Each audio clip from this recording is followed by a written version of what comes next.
అందరికీ నమస్కారం అండి. ఎస్ఎల్ తెలుగు స్టోరీస్కి స్వాగతం. నేను చెప్పబోయే కథ ప్రేమ చెలగాట, ఎపిసోడ్ నెంబర్ 20. మరిన్ని కథల కోసం నా ఛానల్ని సబ్స్క్రైబ్ చేయండి. కొంతసేపటికి కండక్టర్ విజిల్ వేయడంతో డ్రైవర్ బస్సును నడపడం మొదలుపెట్టాడు. బస్సులో ఉన్న మనోజ్ నవ్వులేని ఆ ముఖంను కిటికీలో నుండి బయటకు పెట్టి వాళ్ళ నాన్నకు బాయ్ చెప్పాడు. దాంతో వెంకట్రావు కూడా కొడుకుకి చెయ్యి ఊపుతూ మనసులోనే చాలా బాధను ఫీల్ అవుతూ ఉన్నాడు. ఇక బస్ కదిలి వెళ్ళిపోయింది. కొడుకు పెళ్ళికి తండ్రిగా అన్ని పనులు తన చేతుల మీదుగా చేయాలని ఎంతో ఆశపడ్డాడు వెంకట్రావు. మరి తన బిడ్డ ఎవరూ లేని ఒంటరివాడిలా అలా వెళుతుంటే తన ప్రాణం విలవిల్లాడుతూ ఉంది. కానీ తప్పదు. తన భాగస్వామి అయిన భార్య తనకు సహకరించడం లేదు, అలాగే కొడుకు ప్రేమను అర్థం చేసుకోవడం లేదు అని అనుకుంటూ బాధతో ఇంటికి చేరాడు వెంకట్రావు. ఇక వరలక్ష్మి ఇంటికి వచ్చిన భర్తను చూడడమే కోపంతో, ఏంటి తమరు వెళ్ళలేదా మీ అందమైన కోడలు గారిని చూడ్డానికి అంటూ వెటకారంగా అంది. వెంకట్రావు ఏమీ మాట్లాడకుండా మౌనంగా కూర్చున్నాడు.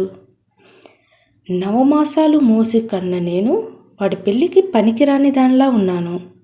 నా మనవరాల్ని కాదని వాడు ఏ అందమైన నంగనాచిని చేసుకుంటే నాకేంటి, నాకు అసలు ఈ పెళ్ళితో సంబంధం లేదు అంటూ కోపంగా లోపలికి వెళ్ళిపోయింది వరలక్ష్మి.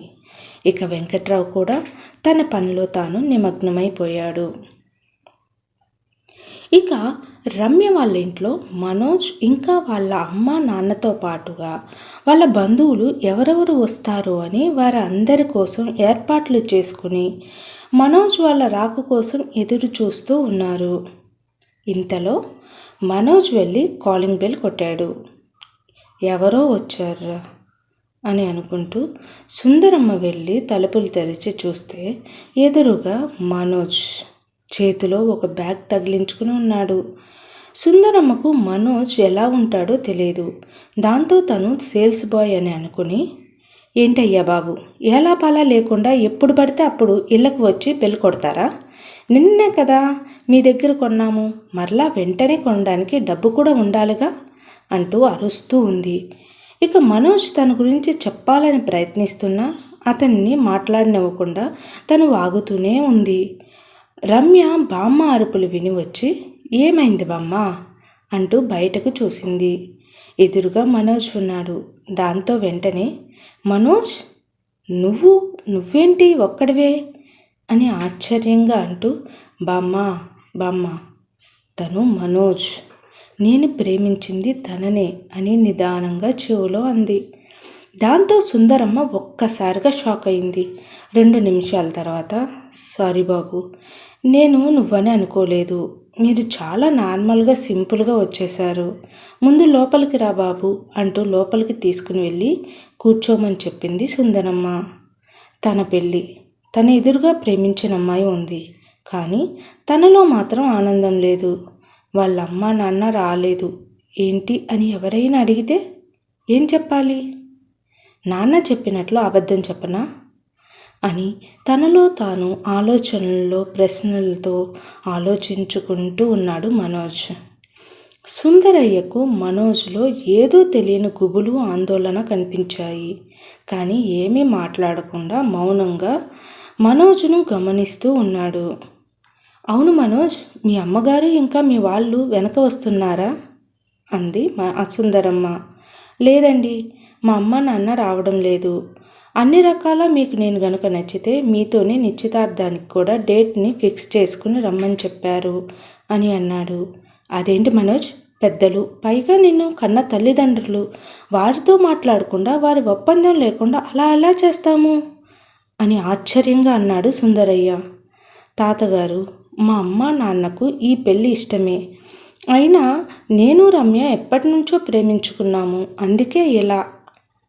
అంటే నా ఉద్దేశం, నేను మీ ఇంటికి రావడం ఏదో ఫార్మాలిటీకేగా అని మనోజ్ అంటుండగా, నేను ఇలా అంటున్నానని ఏమీ అనుకోకు మనోజ్, ప్రేమ మీ ఇద్దరి మధ్య ఉంటే చాలు. కానీ పెళ్ళి అలా కాదు.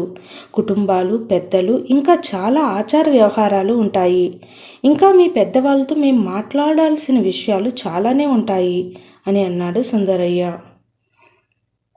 సరే తాతగారు, ముందు నేను మీకు నచ్చితే నేను మా నాన్నగారికి ఫోన్ చేసి ఇస్తాను. అప్పుడు మీరు ఒకసారి ఆయనతో మాట్లాడండి అని అన్నాడు మనోజ్. నువ్వు మాకు చాలా బాగా నచ్చావు మనోజ్.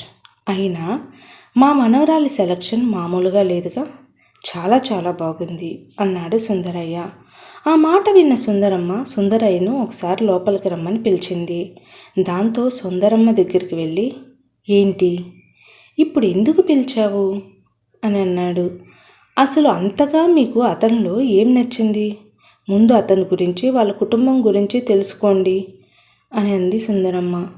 పెళ్లి చూపులైనా తను ఆర్భాటంగా రాలేదు, చాలా సింపుల్గా వచ్చేశాడు. ఇంకా తనకు తన ప్రేమకు వాళ్ళ కుటుంబం ఎంతో మర్యాదనిచ్చి నిశ్చితార్థం డేటును కూడా మనల్నే పెట్టించమని చెప్పారు.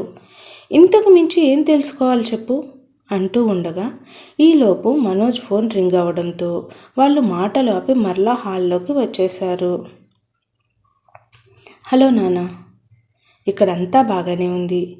మీరు ఒకసారి తాతయ్య గారితో మాట్లాడండి అంటూ తన చేతిలో ఉన్న ఫోన్ను సుందరయ్యకు ఇచ్చాడు మనోజ్.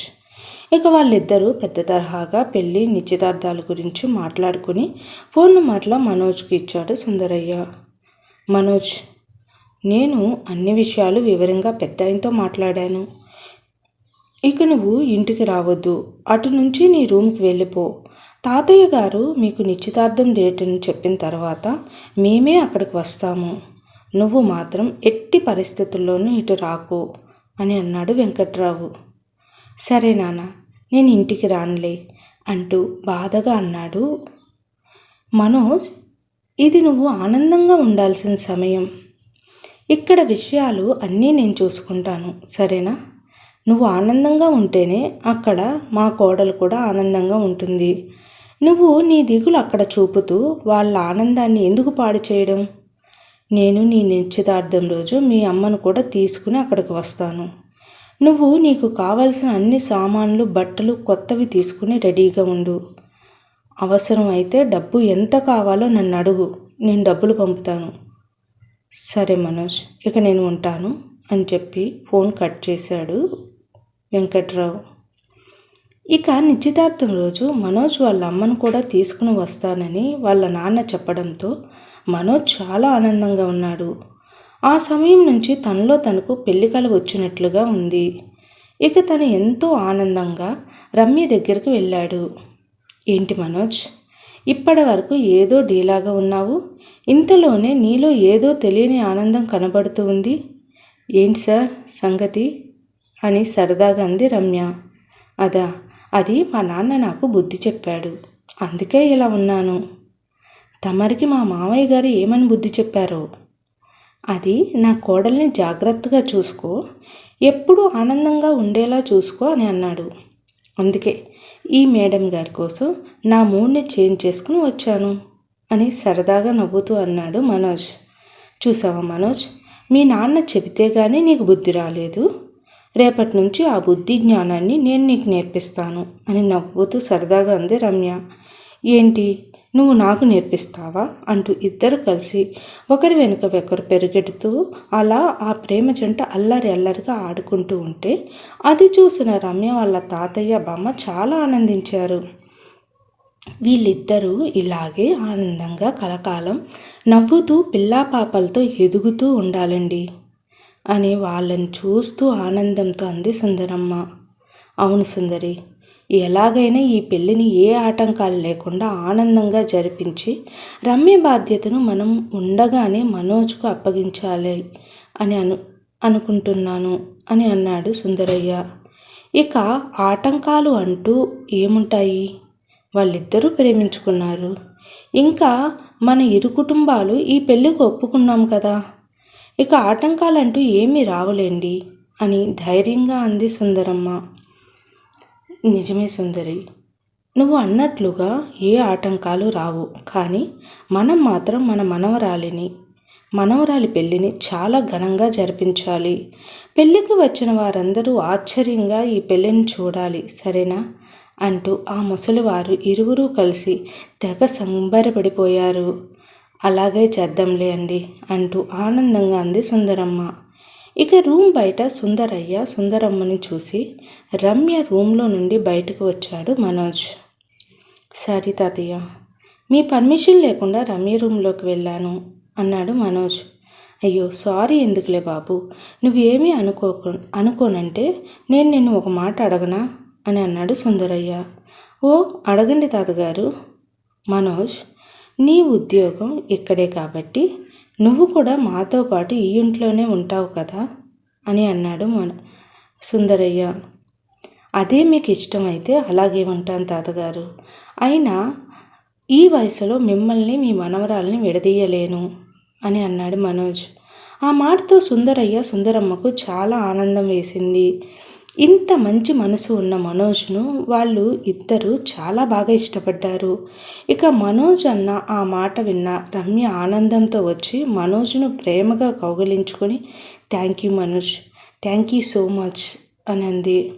ఇక రమ్య వాళ్ళ ఇంట్లో మనోజ్ వలన వాళ్ళ ఆనందం వెల్లివిరిసింది. కానీ మనోజ్ వాళ్ళ ఇంట్లో మాత్రం మనోజ్ పెళ్లి వలన ఉన్న ఆనందం ప్రశాంతత మొత్తంగా ఊడ్చిపెట్టుకుపోయాయి. ఇక మనోజ్ చాలాసేపు అక్కడే రమ్య వాళ్ళ ఇంట్లో ఉండి సాయంత్రం అక్కడి నుంచి తను ఉండే రూమ్కి వెళ్ళిపోయాడు.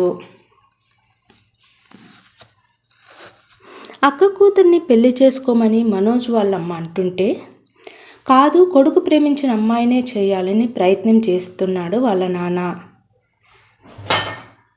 మరి అక్క కూతుర్ని తను కూడా ప్రేమగా ఎత్తుకుని పెంచిన మనోజ్ అమ్మ మాట విని శృతిని పెళ్లి చేసుకుంటాడా, లేక తను ప్రేమించిన రమ్యని పెళ్లి చేసుకుంటాడా?